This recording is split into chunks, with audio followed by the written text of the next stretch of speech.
ఆంధ్రప్రదేశ్లోని ఎన్డీఏ ప్రభుత్వం అధికారంలోకి వచ్చిన తర్వాత 36 రాజకీయ హత్యలు జరిగాయని మాజీ ముఖ్యమంత్రి జగన్మోహన్ రెడ్డి చేసిన వ్యాఖ్యలపై ఏపీ హోంమంత్రి వంగలపూడి అనిత తీవ్రంగా మండిపడ్డారు. నూతన ప్రభుత్వంపై తప్పుడు ఆరోపణలు చేస్తున్న జగన్పై చర్యలు తీసుకుంటామని అనిత హెచ్చరించారు. 36 హత్యలు జరిగాయని జగన్ చెబుతున్నారు. వాటి వివరాలు ఆయన ఇవ్వగలరా అంటూ ఆమె సవాల్ విసిరారు. రాజకీయ హత్యల వివరాలను రాష్ట్ర ప్రభుత్వానికి జగన్ ఇవ్వాలని, లేకుంటే ఆయనపై చట్టపరంగా చర్యలు తీసుకుంటామని ఆమె హెచ్చరించారు. ఏపీ ప్రభుత్వాన్ని ఎవరైనా టార్గెట్ చేసి ఆరోపణలు చేస్తే కఠిన చర్యలు తీసుకుంటామని హోంమంత్రి అనిత హెచ్చరించారు. మైకుంది కదా అని ఇష్టం వచ్చినట్టు ఆరోపణలు చేస్తే చట్టం ఎందుకు ఊరుకోవాలని ఆమె ప్రశ్నించారు. రాజకీయ హత్యలు జరిగాయంటూ నోటికొచ్చిన నెంబర్ చెప్పేస్తే చూస్తూ ఊరుకోవాలా అని ప్రశ్నించారు. ఇన్సిడెంట్లే రంగనాయకమ్మ గారు జరిగిన ఇన్సిడెంట్ అమరావతి గురించి ఒక చిన్న పోస్ట్ పెట్టారని సిఐడి వాళ్ళని పంపించి ఆవిడ వయసును కూడా పక్కన పెట్టి వాళ్ళ చేత విచారణ జరిపించి సిఐడి ఆఫీసులో కూర్చోబెట్టి విచారణ చేపట్టావు. ఇలాంటి సంఘటనలు గౌతు శిరీష గారు ఒక చిన్న పోస్ట్ గవర్నమెంట్కి వ్యతిరేకంగా పెట్టారని సిఐడి నోటీస్ ఇచ్చి ఆవిడని సిఐడి ఆఫీసులో కూర్చోబెట్టావు.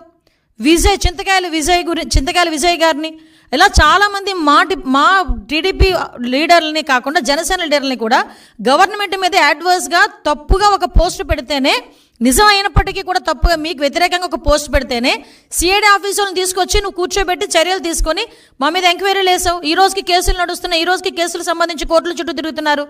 మరి ఇంత డెలిబరేట్గా ఒక శవాన్ని అంటే పలకరించడానికి వెళ్ళి అక్కడ ఏదో హత్య జరిగింది ఆ కుటుంబాన్ని పరామర్శించడానికి వెళ్ళి పరామర్శించడం మానేసి బయటకు వచ్చి నువ్వు గవర్నమెంట్ మీద ఎలిగేట్ చేసావు. ఎలిగేట్ చేసేటప్పుడు ఎన్ని హత్యలు జరిగినాయి అని ఇలాగని చెప్పి తప్పుడు లెక్కలు నువ్వు ఎందుకు ఆధారాలు చూపించాలి? ఈరోజు నేను చెప్తున్నా ఒక హోమ్ మినిస్టర్గా ఇక్కడ పొలిటికల్ మర్డర్స్ అనేవి 4 జరిగినాయి. మీకు ఇంకో విషయం చెప్పనండి, ఆ 4 కూడా 3 టీడీపీ వాళ్ళే చచ్చిపోయారు. తెలుసా మీకు? అందులో ఒకడే వైసీపీ వాడు చనిపోయింది. నేను క్రైమ్ నెంబర్తో సైతం ఇస్తా. క్రైమ్ నెంబర్ 137/24 అది దుగ్గిరాల పిఎస్లో 4/6 జూన్ 4వ తారీఖున జరిగింది. చనిపోయింది కాసిం, చంపింది కమల్, వైసీపీ అతను. కావలస్తే మీరు political rivalry, accused to belong to YCP and deceased to TDP. Due to political rivalry, he was killed. The deceased was wearing TDP scarf and moving around, which led of alteration. Whatever it is.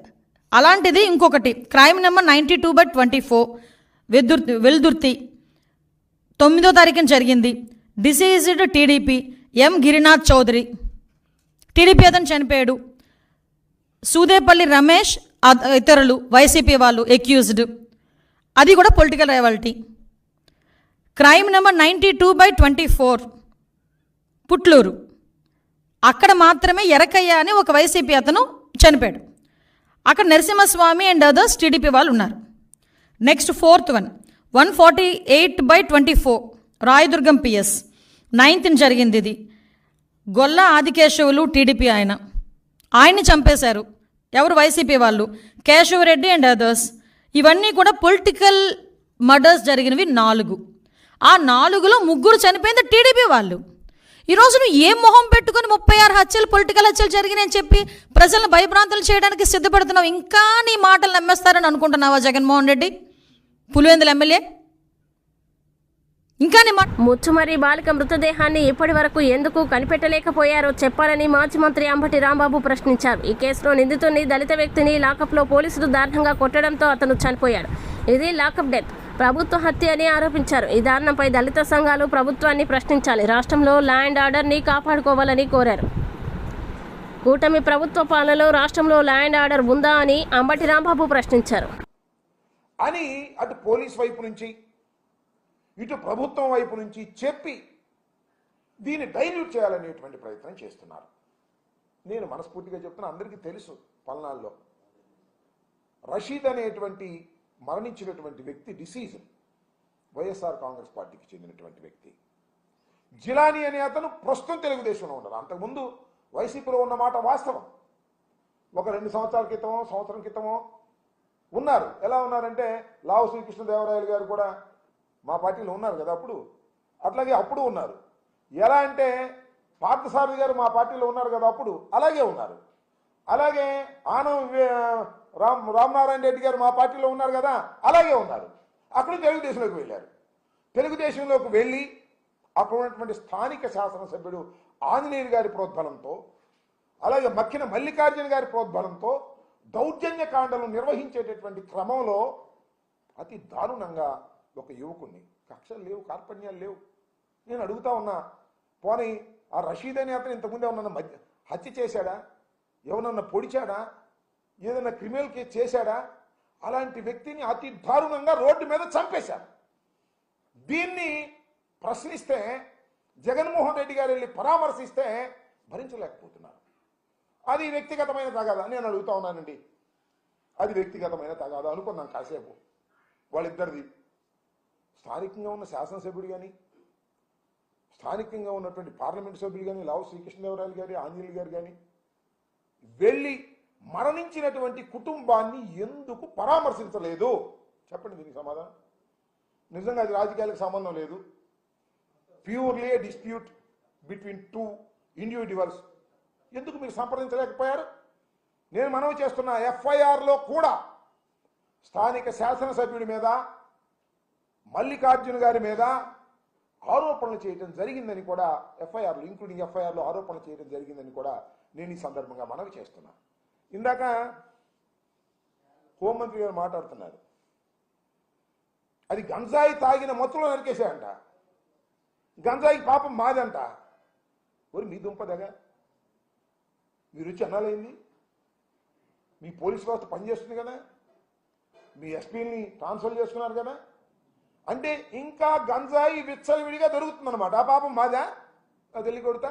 నెల 15 రోజులు మీ పరిపాలన వచ్చినా కూడా వినుకొండలో బహిరంగంగా గంజాయి దొరుకుతుందని మీరే అంగీకరిస్తే ఏం చెప్పాలి? హోంమంత్రి సాక్షాత్తు అంగీకరిస్తే. ఇది ఏదో ఒక విధంగా మసిపూసి మారేడుకాయ చేసి వినుకొండలో జరిగినటువంటి పొలిటికల్ హత్యని ఒక ఇండివిజువల్ హత్యగా తీర్చిదిద్దాలనేటువంటి ప్రయత్నం అటు పోలీసు వారు, ఇటు తెలుగుదేశం వారు, దాంతోపాటు హోంమంత్రి గారు, ముఖ్యమంత్రి గారు వీళ్ళందరూ ప్రయత్నం చేస్తున్నారు. దీన్ని ప్రజలు గమనించాలని ఈ సందర్భంగా మనవి చేస్తున్నాం. డిపార్ట్మెంట్ల వారీగా శ్వేతపత్రాలను విడుదల చేయాలనేటువంటి ఉద్దేశంతో పోలవరం మీద ఒక శ్వేతపత్రాన్ని ఆయన విడుదల చేశారు. దానితో పాటు విద్యుత్తు మీద కూడా ఒక శ్వేతపత్రాన్ని విడుదల చేశారు. దానికి కూడా మా పార్టీ వైపు నుంచి చాలా క్లియర్గా ఢిల్లీ వేదికగా టీడీపీ దాడులను ఎండగడతాం విజయసాయిరెడ్డి. అఖిలపక్ష భేటీ అనంతరం ఎంపీ విజయసాయిరెడ్డి మీడియాతో మాట్లాడుతూ ఏపీలో 45 రోజుల్లో 39 హత్యలు, 300 మంది పైన హత్య యత్నాలు జరిగాయని, ఢిల్లీ వేదికగా టీడీపీ దాడులను ఎండగడుతున్నామని అన్నారు. ఢిల్లీలో బుధవారం వైఎస్ జగన్ నేతృత్వంలో ధర్నా నిర్వహిస్తామని తెలిపారు. బ్లాక్మెయిల్ చేసే మీడియాను అడ్డుకుని చట్టం తీసుకురావాలని విజయసాయిరెడ్డి డిమాండ్ చేశారు.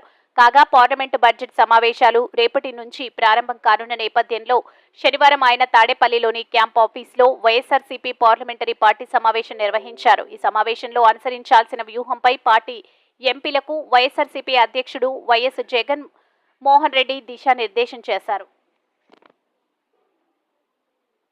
In the society should be eradicated and appropriate law should be enacted to prevent this baiting.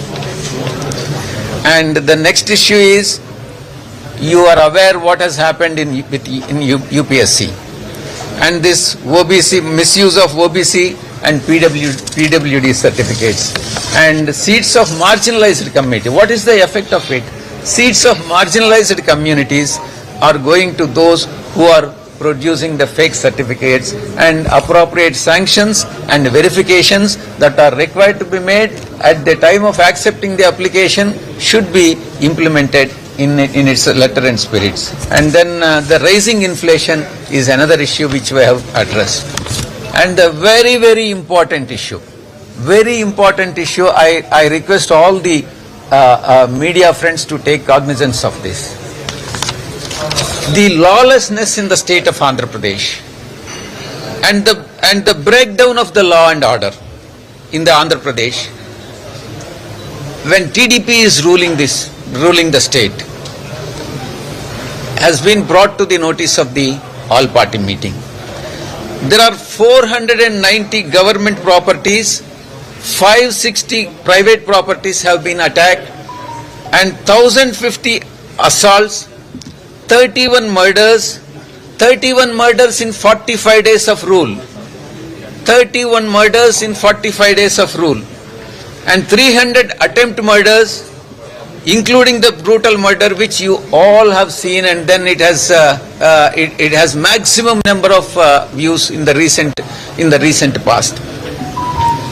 And in fact, we have appealed to the government to impose the precedent rule in the state of Andhra Pradesh to prevent the breakdown of law and order. In fact, I will give one practical example. My own colleague, who is floor leader of YSR Congress Party in Lok Sabha, has been attacked in 3 days back. About 3 days back, when he went there to meet our ex-MP in Punganur constituency, and while he was there inside, some 200-300 TDP goons have come and they started pelting stones on them. And rather than filing cases against those who have pelted the stones, they are trying to book the cases against our own MP. This is the lawlessness. This is the state of affairs which are prevailing in the state of Andhra Pradesh, and this has been brought to the notice of the all-party meeting. So you are demanding president rule. The only solution is Telugu Desam Party doesn't deserve to rule the state of Andhra Pradesh. They have failed. In fact, many families from all over the state, they have left the villages and they are staying in the paddy fields and as a group to protect themselves. Police have failed to protect the people of Andhra Pradesh, and the only option for the state of Andhra Pradesh is to impose the precedent rule for the state of Andhra Pradesh. Yes, ఇవాళ వేర్వేరు ప్రమాదాల్లో మృతి చెందిన క్రియాశీలక సభ్యుల కుటుంబాలకి జనసేన ఆర్థిక భరోసా. మినుగొండలో Telugu Desam party కూటమి నాయకుల చేతిలో అత్యంత దారుణంగా హత్య చేయబడ్డ రషీద్ కుటుంబాన్ని మాజీ ముఖ్యమంత్రి జగన్మోహన్ రెడ్డి పరామర్శించడానికి వెళ్తే కూటమి నాయకులు అత్యంత దారుణంగా విషం చిమ్ముతున్నారు. వైసీపీ కార్యకర్తని తెలుగుదేశం పార్టీ నాయకులు నడి రోడ్డు మీద అత్యంత పాశవికంగా హత్య చేస్తే జగన్మోహన్ రెడ్డి గారు పరామర్శించకూడదా? వినుకొండ వెళ్ళకూడదా? వెళ్తే అది తప్ప? కూటమి నాయకుల రాద్ధాంతం దేనికి?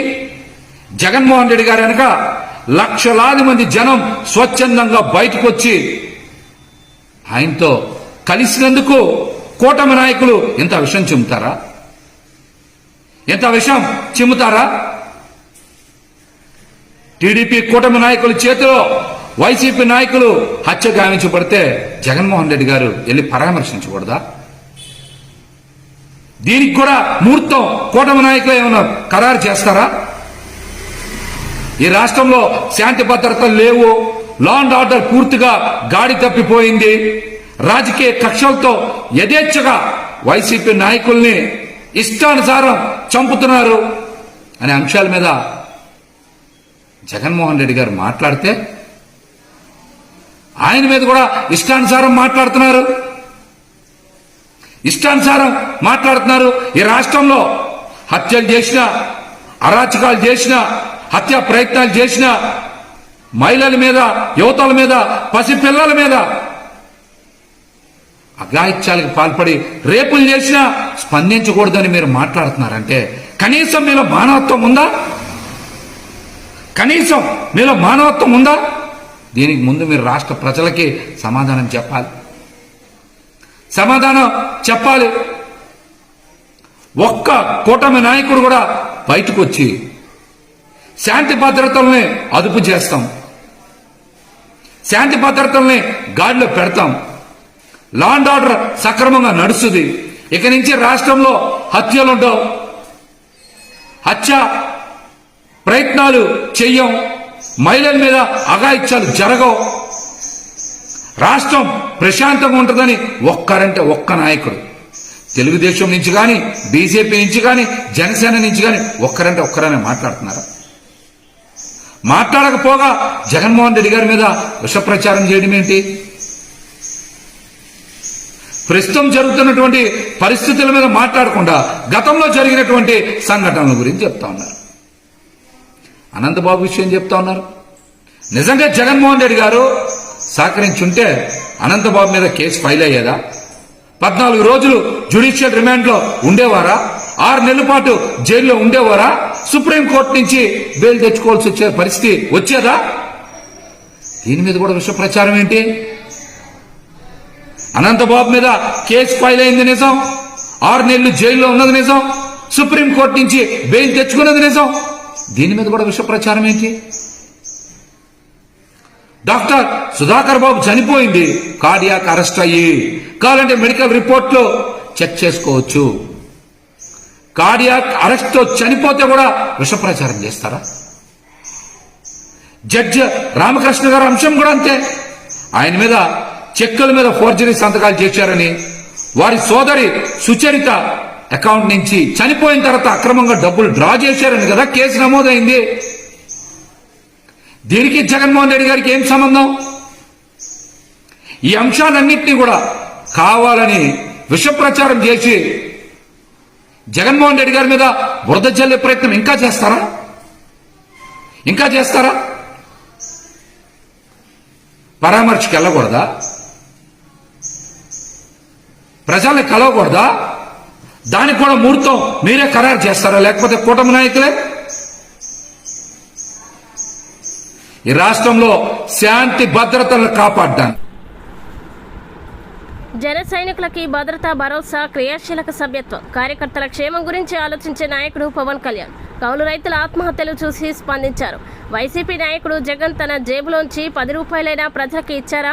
అబద్ధాలు చెప్పడంలో జగన్కి డాక్టరేట్. కూటమి ప్రభుత్వం వచ్చి నెల రోజులే అయింది. వైసీపీ కాట్ల కుక్కల మీద పడుతుంది. వైసీపీలో అవినీతి చేసిన ఏ ఒక్కరు చట్టం నుంచి తప్పించుకోలేరు. జనసేన పార్టీ రాష్ట్ర ప్రధాన కార్యదర్శి కె నాగబాబు. వాళ్ళకి సేవ చేస్తాను.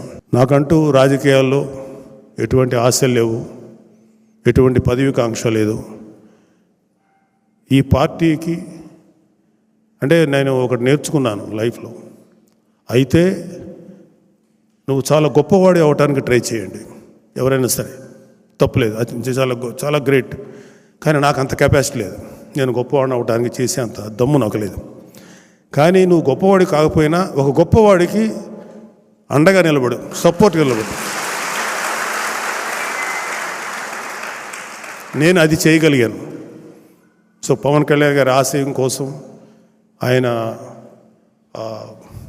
ఆశయాలు నిలబెట్టడం కోసం నాకు చేతనైనంత వరకు చేస్తాను. నాకు వయసు సహకరించినంత వరకు చేస్తూనే ఉంటాను. కానీ నిజంగా ఇవాళ మన అదృష్టం కూటమి ప్రభుత్వం రావటం, అలాగే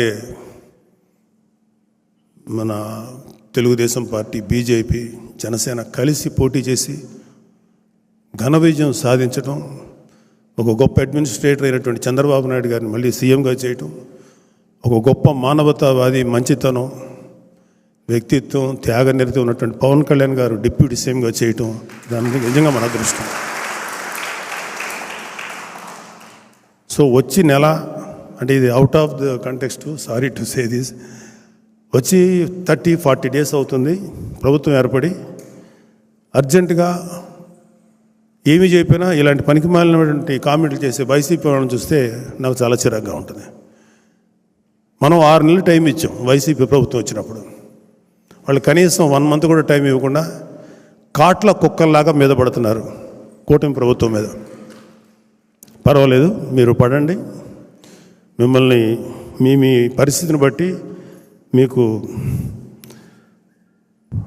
యాంటీ రాబీస్ ఇంజెక్షన్ ఇవ్వటమో, లేకపోతే మీరు చేసిన యాదవ పనులకి తన్ని మీ నేరాలకి తగిన బుద్ధి చెప్పి లోపల వేయటమో జరుగుతుంది, దాంట్లో డౌట్ లేదు. ఏ ఒక్క వైసీపీలో ఉన్నటువంటి వ్యక్తి, క్రైమ్ చేసిన ఏ వ్యక్తి కూడా తప్పించుకోలేడు. రాబోయే 5 ఏళ్లలో మీరు చేసుకున్న కర్మకి మీరు అనుభవించాల్సిందే శిక్ష. ఎవరి మీద వ్యక్తిగతంగా మేము ఎటువంటి నేరారోపణలు చేయం, మేము ఏ వ్యక్తిని టార్గెట్ చేయం. కానీ మీరు చేసిన ప్రతి పనికి మీరు సమాధానం చెప్పుకోవాల్సినటువంటి రోజు నాకు తెలిసి 1 or 2 yearsలో వస్తుంది. అదే దట్ డిపెండ్స్ అపాన్